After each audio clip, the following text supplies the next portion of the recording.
meetings. I'm very proud of my record. I'm proud of the work we did in that land exchange, and I'm proud of my environmental record. Yes. Senator, it's been about 2 to 3 months since you... By the way, I would again refer to your attention to 2 editorials by the Arizona Republic strongly supporting the involvement of all the environmental groups, the mayors, the city councils, and all other interested groups in seeing that this legislation be passed. Yes, sir.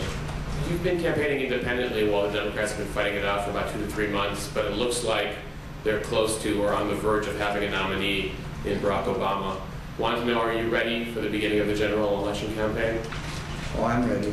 I'm ready to take to the American people the challenges and the issues we face, whether it be raising the taxes, as Senator Obama wants to do, and something like capital gains where 100 million Americans have an investment, or have the government make the decisions on health care of the families, or certainly issues such as national security. Which brings up a question I was asked this morning. Senator Obama continues to say that he would sit down and negotiate with the president of Iran, who yesterday called the state of Israel a stinking corpse. That's a dramatic difference between my view of the relations with a state sponsor of terror that is exporting lethal explosive devices into Iraq, killing Americans, and I would not give them the respect or the ability to enhance their prestige by sitting down and talking to the head of a state sponsor of terrorism, who repeats his country's dedication to extinction of the state of Israel. We'll have many, many differences of views, and I look forward to airing them, and I look forward to carrying out Ronald Reagan's legacy, which was peace through strength. Yes, sir. Are you considering Governor Sanford's running mate? We're talking not at all about this process. I think we have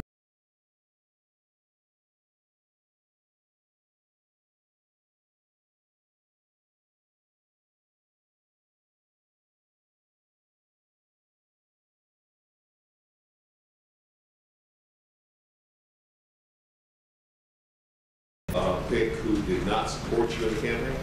Oh, sure.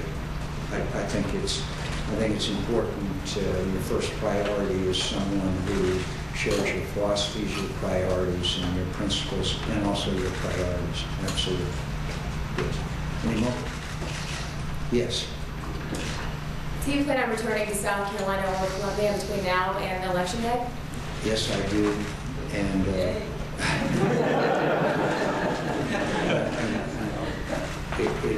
I know that it's a little bit repetitive, but I have a very special feeling for this state. It has dynamic growth, but it also has many challenges. We haven't completed the transition from the loss of manufacturing jobs to the high-tech and sophisticated industries that are coming here to this great state. We've still got people in the belt in the state of South Carolina that are amongst those most impoverished in America, as well as some of the areas of greatest economic growth. So I intend to be back, and I intend to help all South Carolinians address the challenges that we face, and I'm going to ask for the consideration and vote of everyone. But even if I don't get their votes, I want to assure them that I will be a president of all the people of this state. And I recognize, as the leaders behind me, that there are many challenges ahead. But I also mention my appreciation for the great mayor of Greenville, Knox White, who has one of the best baseball stadiums in America. Thank you. I think we've got one more. Yes. Yes, sir. What was your position on the mortgage crisis? And The mortgage crisis. Mortgage crisis. we need to have Americans have an opportunity to stay in their homes. My proposal is that every American family that is their primary residence, that they need assistance and cannot meet the increase in their payments, can apply and receive an FHA-backed 30-year loan at the new value of the home, and both lender and borrower would agree on payments that the borrower, the homeowner, can afford. This puts the initiative in the hands of the borrower, not in the hands of the lender. That's why there's a difference between my proposal and that one that the Democrats have passed through the House of Representatives recently. Allow a homeowner that's a primary residence go down, apply for a loan at the new value of their home. That's an affordable payment so they can stay in their home. We must provide incentives for Americans to stay in their homes. And I believe that that proposal can do that. The worst thing, Mayor will tell you, that's a drag on the economy and on morale and confidence of people, is empty homes that people have had to abandon. We can fix that, and we must fix it. Thank you. Yes, Ronnie, please. Thank you, sir. Senator, gas prices may be the number one issue in South Carolina. We hear from people all the time about how fast they're going up. You've suggested having a moratorium on the gasoline tax, but most economists said it will only save people $25, $30 a month, plus the price will probably inch up anyway, and we'll lose it. So is that, are you trying to I think that's sort of, yeah, I think that's sort of the status quo, that things are what we are. We can't help people.